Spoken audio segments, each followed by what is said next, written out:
Bueno, bienvenidos a Un Café con Expertos en TDAH. Esta innovadora serie reúne a los principales referentes dentro del campo de la salud mental infantil en el mundo sobre TDAH y su evolución en la vida adulta. En el corazón de estos hay una pregunta profunda. Sabemos que las demandas de los servicios de salud mental están aumentando. Sabemos que este aumento nunca puede ser alcanzado solo por profesionales. Entonces, ¿cómo pensamos de manera diferente sobre la salud mental? ¿Qué podemos hacer diferente? Sean todos bienvenidos a disfrutar de esta experiencia colectiva sobre el TDAH a lo largo de la vida. Estaremos compartiendo 3 preguntas con nuestro invitado, quienes colaboran en nuestro propósito para que otros profesionales tengan oportunidad de escuchar sus enriquecedoras experiencias. ¿Quiénes somos? Soy la doctora Norma Echavarría, médica psiquiatra, presidente del capítulo de TDA de la Asociación Argentina de Psiquiatras, International Fellow de la Asociación de Psiquiatras Americanos, miembro de la Asociación Hispanoamericana de Psiquiatría y miembro de la Federación Mundial de Déficit de Atención. Y la licenciada Eleonora Giusti, que hoy no está con nosotros por cuestiones personales, pero que trabajamos a la par.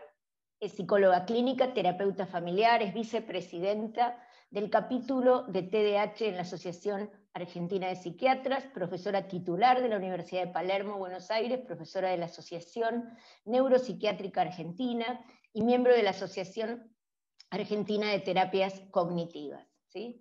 Y hoy tengo el placer de presentarlos al doctor Javier Castellano. El doctor Javier Castellano, que es médico, nació en Madrid, hijo de padres bolivianos, y antes de emigrar a los Estados Unidos a la edad de 9 años. Estudió la lingüística en el Vassar College y obtuvo la maestría en psicología experimental en la Universidad de New Orleans y su doctorado en medicina en Louisiana State University of Shreveport en LA. Hizo una residencia combinada, que si mal no recuerdo creo que fue la primera, ¿no? Que hubo pediatría, psiquiatría general e infanto juvenil en la Universidad de Kentucky, y luego se entrenó en investigación bajo la dirección de Judy Rappaport en el Instituto Nacional de Salud Mental, en Bethesda. Después de 10 años en el National Institute of Mental Health aprendiendo neuroimagen, fundó un grupo de neurociencia pediátrica en NYU, Grossman School of Medicine, en 2001, donde sigue siendo profesor catedrático Brooke and Daniel Neidich de Psiquiatría Infanto-Juvenil, Radiología y Neurociencia. Dirige investigaciones en el Departamento de Psiquiatría Infanto-Juvenil. También trabaja como investigador en el Nathan Klein Institute of Psychiatry Research en la ciudad de Orangeburg, en New York, y colabora con colegas y ex estudiantes a través del mundo. Ha servido en varios comités como el encargado de revisar el DSM-5 y el Consejo de Consejos de los Institutos Nacionales de Salud de estos Estados Unidos. Se enfoca en la neurociencia del TDA, intentando, y todavía no logrando, entender la patofisiología del mismo, pero siempre haciéndolo con optimismo. Me encantaron estas frases, tenemos mucho más por decir, pero un placer para mí dar la bienvenida al doctor Castellanos, amigo y excelente profesional dentro de nuestro campo.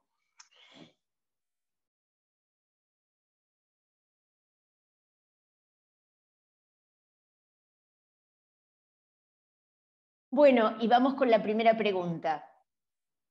Ahí estamos con los niños que no pasa nada, son parte de nuestra vida real. Como investigador, clínico, psicólogo, médico, docente, siendo uno de los principales referentes en este campo, ¿qué te ha llevado a trabajar con la población con TDAH? Y en tu opinión, ¿cómo marcaron la diferencia tus intervenciones?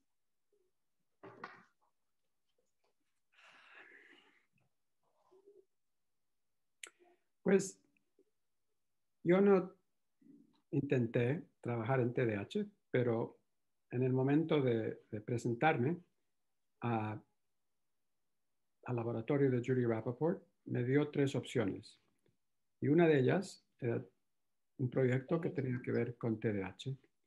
Y ese año fue interesante porque unos meses antes se había publicado los primeros datos basados en tomografía por positrones emitidos, PET, hecha por Alan Zemetkin y otro grupo ahí en el mismo Instituto Nacional de Salud Mental, sobre adultos con TDAH, encontrando diferencias en la cantidad o el nivel de metabolismo cerebral en comparación con un grupo de controles. Y ese trabajo, ese paper tuvo una impresión global, ¿no? Se publicó por todas partes y también donde yo estaba haciendo mi entrenamiento clínico en Kentucky. Y al mismo tiempo, Rachel Klein y sus colegas habían publicado los primeros resultados de un seguimiento de niños con TDAH que habían crecido a ser adultos jóvenes. Y por primera vez documentando que, aunque a lo mejor los diagnósticos, la tasa de diagnosticar TDAH era menor, habían tantas diferencias entre ellos y el grupo de control en casi todos los aspectos de la vida, que era demostración definitiva que el TDAH no era una condición temporánea de solamente los niños. escolares. Y por otro lado, en mis estudios anteriores en psicología, siempre me había fascinado la dopamina.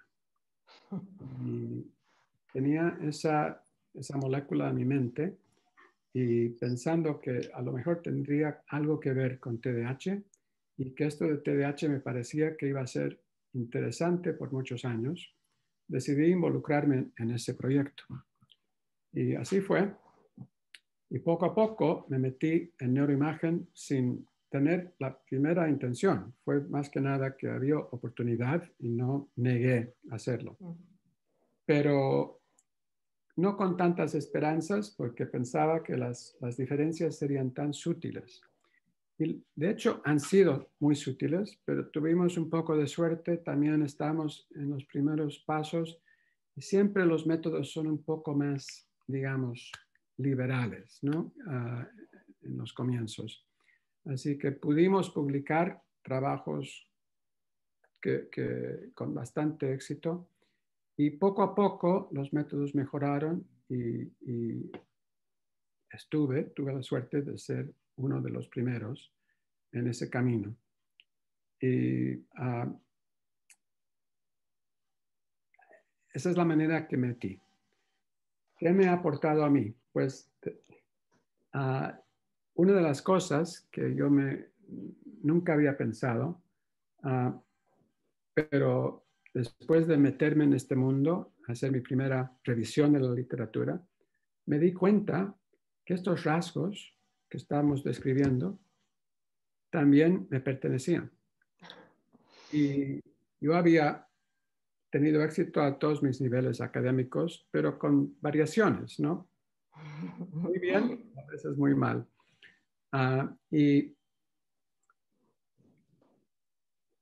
hacer el trabajo de un médico clínico lo hice bien porque soy persona responsable y la necesidad, ¿no?, de asegurarme de que todo estaba bien hecho era algo que siempre lo hacía. Pero entrar en el mundo de investigación y proyectos así a un larguísimo plazo, sin rumbo obvio y en un lugar en el cual en una oficina que era pequeña. Era una antigua habitación de pacientes, pero habían puesto 4 desks. Sí, escritorios. Escritorios, ¿no? Y 2 freezers grandísimos de menos 80 grados dentro de ese espacio. Éramos 4 teléfonos y los otros 3 personas trabajaban para mi colega, mi compañero. Así que yo era el único ahí, porque era el más joven. Y el otro, que también es psiquiatra infanto-juvenil, estaba muy ocupado porque estaba lanzando un estudio sobre la esquizofrenia en los niños. Mira. Y casi me volví loco porque no podía nunca pensar. Y me puse audífonos y hasta me creé mi propia barrera para no girarme Para no siempre. dispersarte. Pero poco a poco también me di cuenta que esto era algo más de eso y me hice una evaluación. Y de hecho, cumplí los criterios y mi médico en ese momento me empezó a tratar. Y desde entonces, a comienzos de los años 90, he beneficiado por unas dosis medianas o bueno, sigo tomando 54 miligramos de metilfenidato todos los días. Muy Hace bien. 5 años estuve en una vacación larga, fui a caminar a Machu Picchu, por Qué el lindo. camino de Salcantay, Qué lindo. y después a la Amazonia peruana. Y así que estuve fuera de este mundo, ¿no? Por un par de semanas. Y al volver, y claro, no estaba tomando metilfenidato en ese viaje. No perdiste el avión. Y no, pero mira, era una de las experiencias de la vida, ¿no? Y no me sentí distinto. Y pensé, pues a lo mejor ya no me hace falta. Y no lo No lo dejé, tomaste. lo dejé al lado por varias semanas. Un sábado estaba en la oficina sin tener nadie más, porque los sábados siempre hacía mis trabajos yo particulares, y tenía planeado leer un papel. Lo único que tenía sobre el escritorio, este papel lo voy a leer.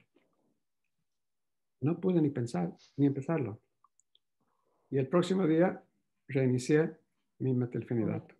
Muy bien. Somos dos. Muy bien. Así que, así Metilfenidato. que eso creo que hay que empezar allá a declararlo.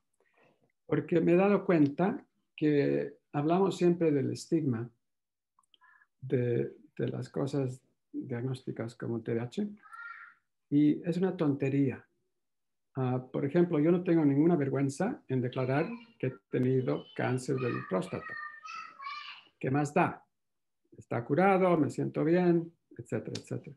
¿Por qué tendría que tener vergüenza de declarar que también tengo Bueno, TDAH, he tenido es TDAH? muy importante esto que decís, Javier, porque creo que eso desde el inicio, de cuando empecé con esto, me costó mucho porque me dijeron que no debía decirlo, pero rápidamente al volver de una conferencia en Estados Unidos dije, yo tengo que decir esto, y es decirlo lo que ayudó a muchos pacientes a confiar también en el mensaje de que se puede, y yo me siento muy cómoda y abiertamente lo digo, que convivo con el déficit de atención, del cual no reniego, pero del cual me ocupo, no solo de tomar medicación, sino de tener todas mis rampas externas para poder funcionar. Pero es importante que tú lo digas porque imagínate con quién eres y la personalidad en la cuestión académica es súper importante que pensemos, wow, el doctor Javier Castellanos, es parte de nuestro club. Vamos a... Sí, Me parece así que buenísimo que lo puedas plantear así, porque creo que ayuda muchísimo, Javier, que otros entiendan que esto no es un tabú, que esto no te condiciona y que sí te condiciona no estar tratado, ¿no es cierto? Bueno, doctor Castellanos, ¿sí? ¿Qué ha logrado al involucrarse activamente en este campo? Esto es una pregunta un poco más personal, ¿no? ¿Qué has logrado? Vos nos contaste recién, compartiste esto de tu propio tratamiento, pero ¿y si encontraste condicionantes culturales, sociales, de género, en ese camino, ¿no? ¿Qué nos contarías de eso, Javier? en realidad me siento como una persona con tan buena fortuna. En algunos pasos,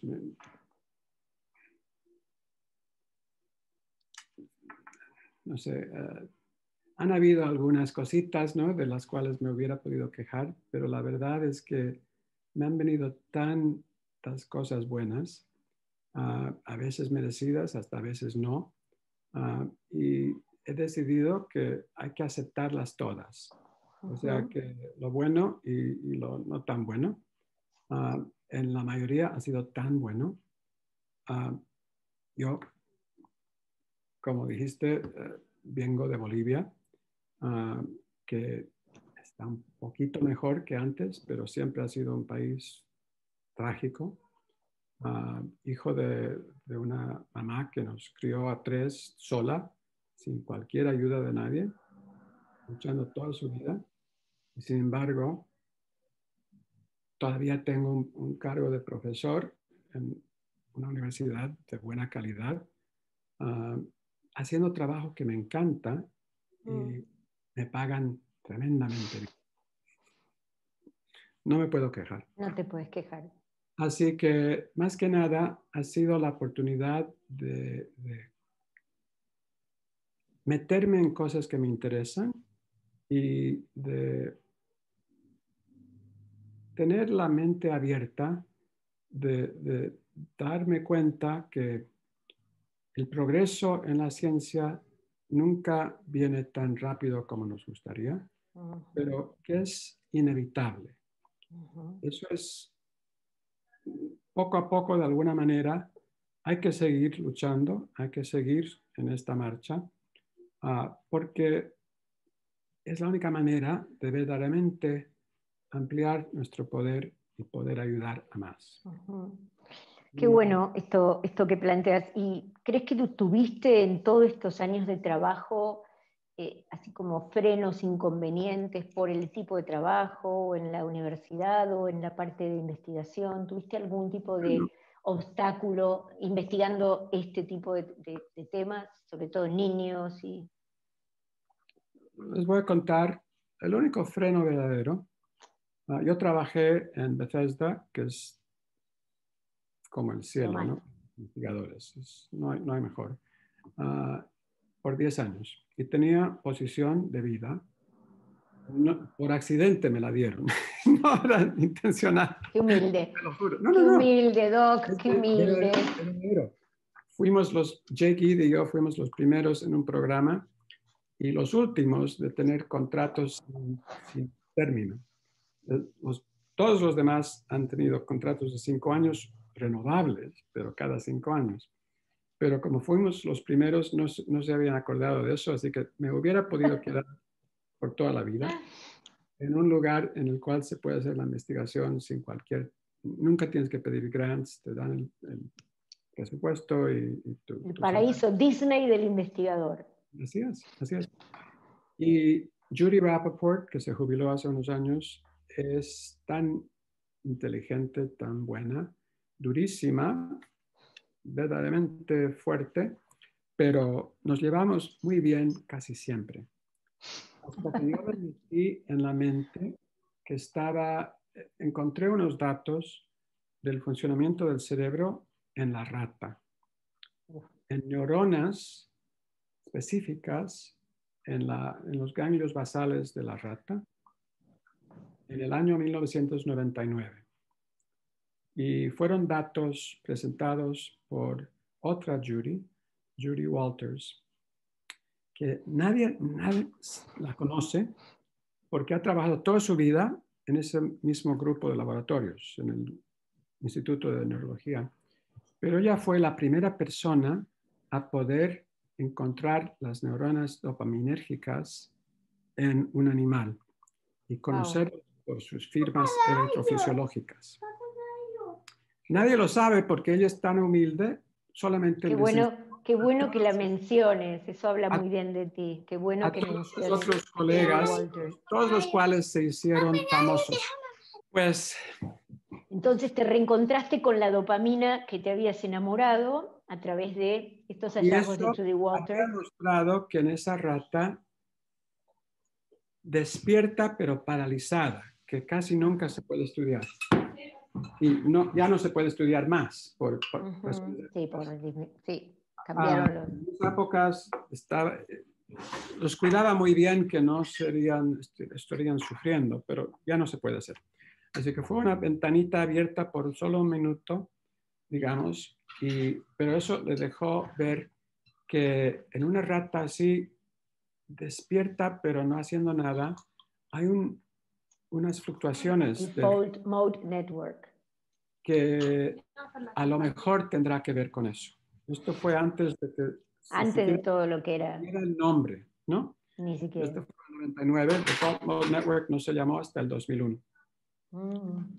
Pero yo me emocioné totalmente, fue un relámpago, y ese día decidí, tengo que seguir con esto. Wow. Y intenté hacerlo ahí, en el mismo laboratorio, y por bastantes meses tuvimos unas discusiones intensas y continuas, y por fin Judy me dijo un día, mira, es posible que tengas razón, pero no lo entiendo, y no te lo puedo permitir, porque no eres independiente y no lo era. Todavía yo era siempre bajo su cargo, ¿no? Y me dijo, yo tengo que defender el trabajo de mi laboratorio y no lo puedo defender porque no lo entiendo. Y una vez que me lo aclaró así, entendí. Y dije, tienes toda la razón. Y le dije, pero esto, Judy, es muy importante para mí. Solamente te digo que lo sepas. Poco tiempo después, me invitaron a venir a Nueva York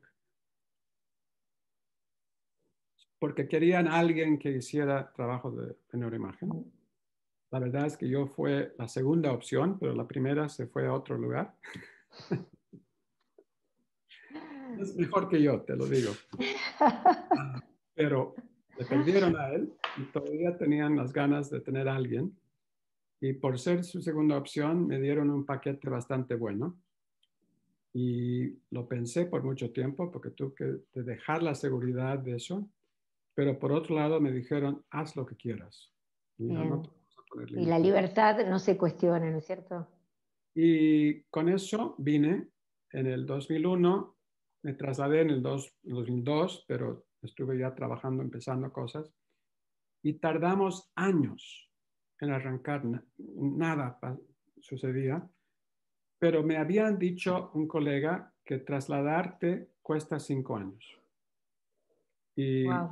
5 años después de llegar, empezamos a darle bien. O sea, sostuviste tu motivación bien durante todo ese tiempo.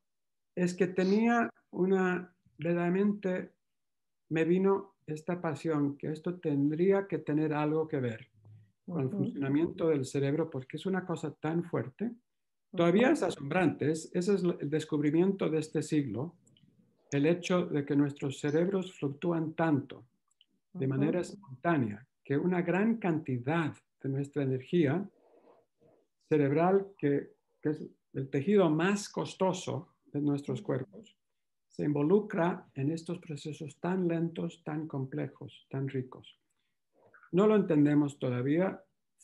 Pero no ahí quedaste fascinado con esa investigación, ¿no? Pero eso fue mi aportación también, que yo tenía esa sensación, pude empujar y convencer a algunos a meterse más en eso, y ha resultado un campo bien interesante. No ha sido un camino así dorado que nos ha dado todo, nada es, pero es camino verdadero.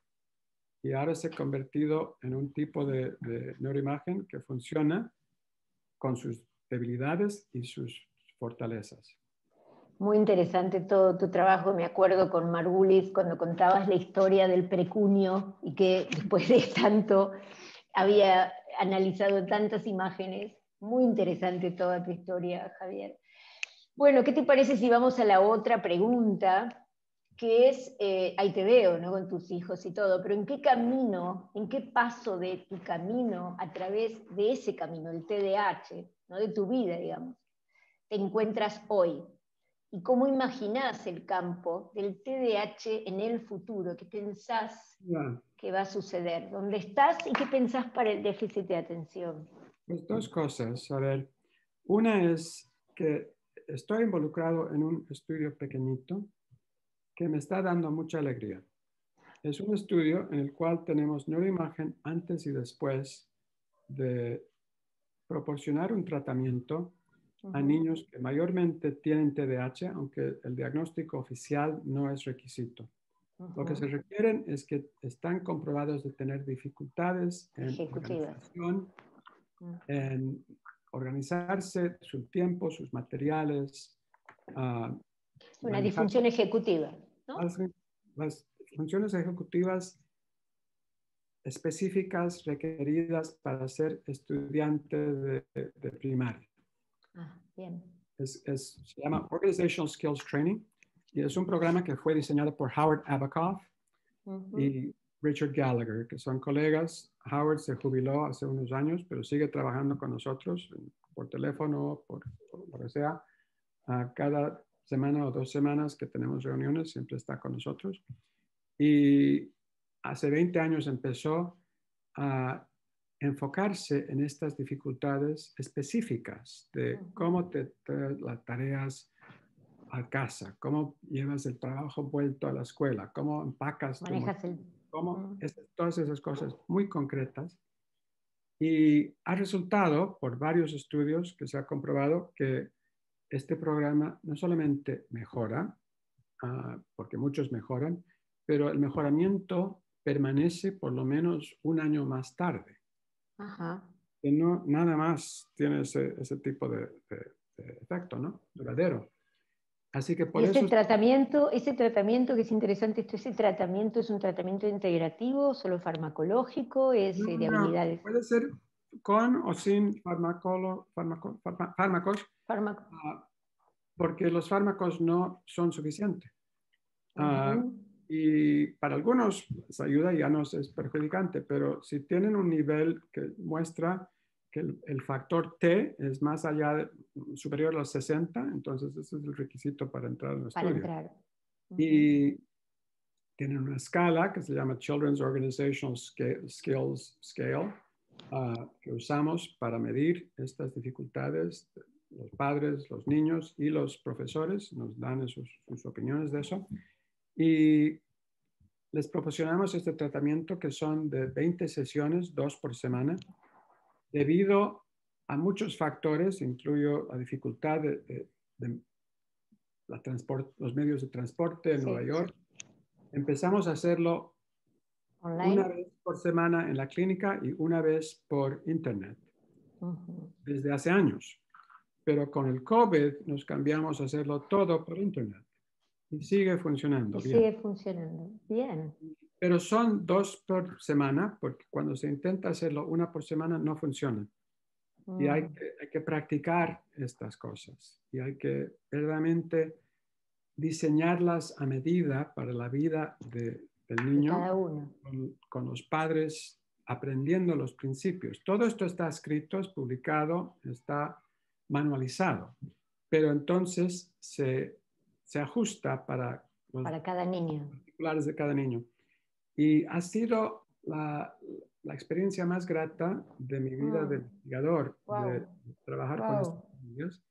Estamos viendo si nuestros métodos de neuroimagen son suficientemente sutiles para captar qué está cambiando en sus cerebros, porque el hecho de que están aprendiendo y cambiando, algo tiene que estar cambiando. No sé si nuestros métodos los van a deteccionar o no. Bueno, pero los cambios estamos en eso. Que planteaste siempre fueron sutiles, ¿no? Con todos tus trabajos del vermicerebeloso, fueron siempre cambios sutiles pero constantes, ¿no? Como tú dices. Bueno, es que nos hemos dado que nuestras medidas nos hemos engañado bastante, ¿sabes? Ahora tenemos una idea mejor de lo que cuesta realmente encontrar datos que son probablemente verdaderos. Antes teníamos muchos datos falsos, false positives, ¿no? Positivos. Y así que la verdad es que no sé si lo vamos a lograr o no en este estudio. Vamos a ver, todavía nos quedan un par de años. Pero lo que yo veo es que poco a poco estamos haciendo como un campo de estudios a grande escala. Gran dimensión, bien. Y eso es lo que necesita. El cerebro es la cosa más compleja que conocemos o que podemos concepcionar. Y para hacerlo bien hay que tener muestras de 10, 20, 100,000, gigantescas. Y con eso estamos logrando poco a poco a conocer. Por ejemplo, hay un proyecto del cual yo soy un mínimo socio que se llama ENIGMA, Enhancing Neuroimaging Genetics Through Meta-Analysis. Es lo que indica. Ya está en marcha por, no sé, 10 años o algo así. Y involucra combinar no los datos de las resonancias mismas, porque esos son muy individuales y son tan individuales como las huellas digitales. O sea que si veo tu cerebro, puedo decir, esta es Norma. Hasta gemelos idénticos tienen cerebros diferentes, ¿no? Pero si ponemos tu resonancia o la mía por un paquete software que se llama FreeSurfer, mide cientos de cosas, el grosor, buscando un patrón de muchísimas partes del cerebro, y esos datos se pueden combinar a través de todo el mundo. Bien. Y por eso tenemos muestras ya de 1,000 personas con TDAH o 2,000 personas con TDAH y 2,000 controles. Y por eso ya podemos decir, sí, algunos de los hallazgos que yo publiqué hace muchos años siguen siendo verdaderos.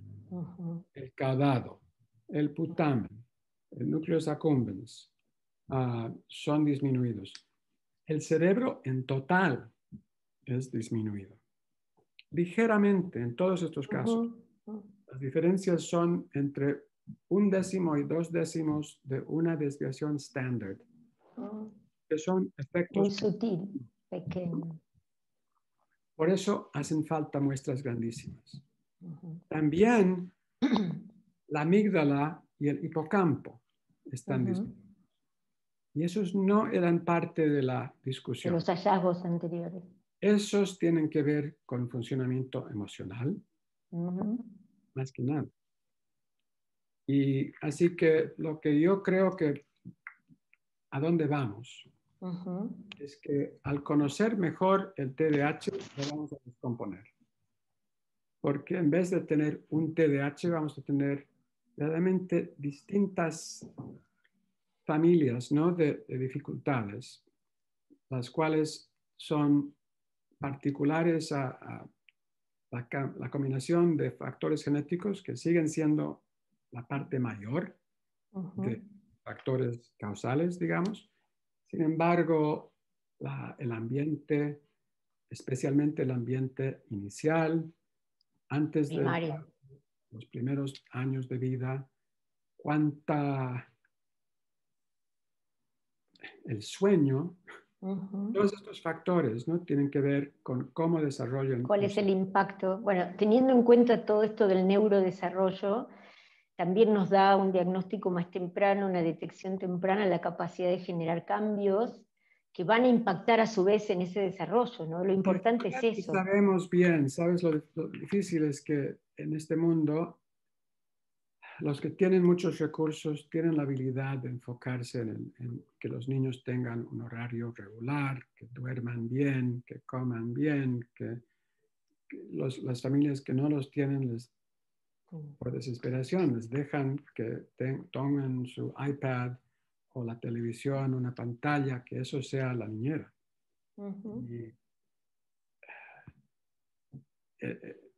Se entiende, pero eso no es muy fuerte el impacto y me imagino que esto del impacto de todo lo que es el tiempo de pantalla, más ahora con el COVID que hubo tanto encierro, creo que lo vamos a ver reflejado en un tiempo, ¿no? Esa es tu sensación también.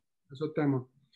Así que... Bueno, podemos mandar un mensaje. Estamos acercándonos a entender patofisiología. Eso siempre ha sido mi meta y quisiera lograr un poco de eso, porque de ahí en la medicina siempre ha venido los avances importantes. Antes de conocer que habían bacterias, no podíamos pensar en el antibiótico, sanidad ni en Bueno, y Javier, que es interesante, podríamos quedarnos hablando un montón. Sí. Me encantaría y me parece que sería bueno, si te parece, tantos años, y me gusta tu optimismo de siempre y querer buscar esto con una humildad enorme. ¿Cuál sería tu mensaje, tu take home message para esta comunidad a la cual también le está llegando el mensaje en muchos casos sesgado, pero nosotros queremos darle un mensaje desde la ciencia, desde una buena información?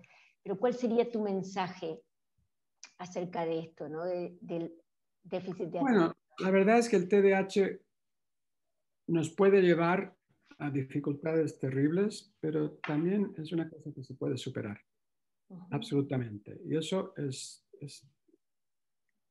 nos pone la responsabilidad ante nosotros, los pacientes, pero también ante los clínicos. Esto es una condición en la cual podemos tener un optimismo fuerte en la mayoría de los casos, la gran mayoría de los casos. Conociendo que está presente, Conociendo sabiendo que que está. está presente y tomándolo realmente de una manera seria. Porque las dificultades son también terminales, o sea que la muerte es el peligro y la adicción y vidas de criminalidad. Esas son las cosas que pueden suceder. Es muy triste ver que en muchas sociedades vemos el saldo, ¿no? De la ignorancia, o de a veces esto, ¿no? Del no querer hacer algo por conceptos que son erróneos a la ciencia, que genera tanto daño, ¿no? O sea, en virtud de alguna manera proteger a esos niños de estar medicados, los condenan a una historia de sufrimiento o de muerte prematura. Me parece súper importante, Javier, Pero es ese concepto. importante también decir una cosa de la medicina. Para mí la medicina me ha cambiado la vida, pero sabemos que los efectos son mínimos. O sea que todavía hay que hacer mucho. Y Bill Pelham, que te recomiendo también, es un tipo muy interesante, hizo un estudio bellísimo en el 2016, cual comprobó que las familias con niños con TDAH debieran empezar con los tratamientos comportamentales antes de poner la Con medicación. la medicación. Bueno, Antes. es muy interesante. Yo creo que la educación a los padres les permite tener intervenciones mejores, más positivas, ¿no? O sea, esto de no tener reacciones frente a un problema de conducta que un niño no tiene intención de hacer, pero cambia mucho el conocimiento. Yo creo que está bueno que el mensaje para los padres sea que hay mucho por hacer, que no es solamente quedarse con la medicación, pero que hay mucho por aprender. Sí. Mucho por aprender. Y volver sobre todo, como yo digo, las cosas más básicas, ¿no? Que los niños coman bien y sano, dedicar tiempo al juego, ¿no? Dedicar espacio en la vida para que los chicos puedan experimentar cosas, ¿no? Que creo que esta sociedad los ha quitado, ¿no? No todo se aprende en el colegio, no todo se va a aprender, ¿no? Y esto me parece que teniendo ahora tus hijos tan pequeños, lo ves todo el tiempo frente a tu nariz, ¿no? Bueno, Javier, ¿qué más decirte? Un gran placer, enorme placer. Algún día volveremos a cruzar el Golden Gate en bicicleta, como hicimos una vez. Me encanta verte contento y feliz en esta etapa de tu vida y saber que tampoco sos de los que van a abandonar la trinchera, porque sos un apasionado de la ciencia y la verdad te lo agradezco en nombre de toda nuestra comunidad. ¿Sí? Un placer, Norma.